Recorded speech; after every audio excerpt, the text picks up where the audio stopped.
Today I'm going to do the AL side of a wildcard bracket. I'm going to try to go more in depth on each series. Today is the last day of the season, so I'm going to assume that the Twins win the division today and all seeds stay the same. Don't lie. How many of you expect the Rays to be the number 1 seed headed into this year? And that's 0 hands. No one did.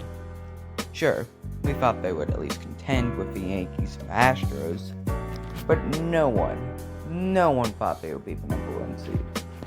And yes, it is quite possible that the Yankees end up playing the Rays, but we're gonna say the Jays end up with the 8th seed. Pitching-wise, the Rays have the upper hand, as the two-headed dragon of Blake Snell and Tyler Glasnow is as dominant as ever. The Jays do have Hyun-Jin Ryu, though. The hitting cores are on par with each other. For the Jays, it's the trio of Vlad Jr., Bo Bichette, and Kevin Biggio, as well as Teoscar Hernandez, Jonathan Villar, and Randall Grichuk also doing well.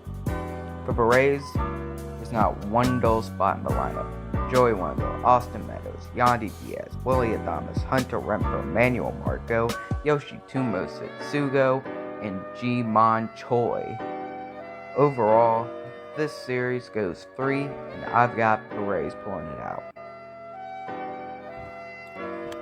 Congrats to the White Sox for finally getting out of a rebuild. The Yankees were kind of dim at the beginning of the month, as they were in 3rd place and hanging on for dear life. Then they caught fire and won 10 straight to put themselves back in the race, as the Yankees usually do. The White Sox have been cold as of lately. They were 1.2 seed, but have kind of free fell back to 4. The Yankees pitching staff is spearheaded by Garrett Cole, and really not much else. The Sox have both Lucas Giolito and Dallas Keuchel, so I'll give the Sox the upper hand there. While hitting-wise, Giancarlo Stanton could be an X-factor. If he's healthy, New York could possibly win this series. If not, the Yankees will likely struggle, and I'll say the White Sox win in 3. But I could think it could go either way. Don't let them fool you. This is not the Astros team of old. Justin Verlander may never be the same after his Tommy John surgery. Garrett Cole is gone, and they are now the sole enemies of every fan base in baseball. The team has been riddled with injuries and beanballs. This team is a different team.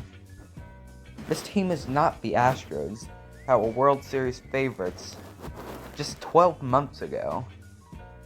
This is not the Astros team that won over 100 games 3 years in a row.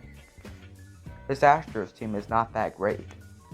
They've hovered around a 500 record all season, and the only reason they have the 6th seed is because of divisional rules. And this gives Oakland the best chance to advance. Even with Matt Chapman out for the year and Chris Davis completely vanishing, the team has stood up for itself and made a run of the worst division in baseball, and won. This Oakland team should have no sway, and should get rid of the can't win in elimination games moniker. This is the best Twins team since the days of Mauer Morneau and Johan Santana. The Twins will win a playoff game this year, as the Indians aren't a complete joke like last year, but they still aren't world beaters. The all-time dominance of Shane Bieber should give them at least a game, but I believe without Mike Clevenger or a true number 2 starter, Carlos Carrasco could work, this team will have a hard time controlling the Bomba squad.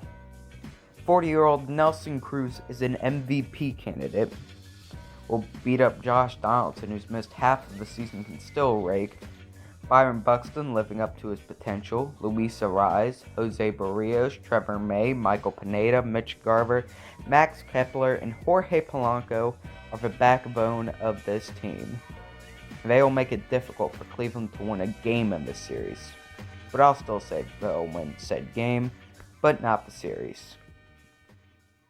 That'll wrap today's predictions up. I believe that these playoffs are kind of unpredictable because of a 3-game wild card and the bubble playoffs, but this is what I think is most likely to happen. Thank you for watching, like and subscribe, Cobra out.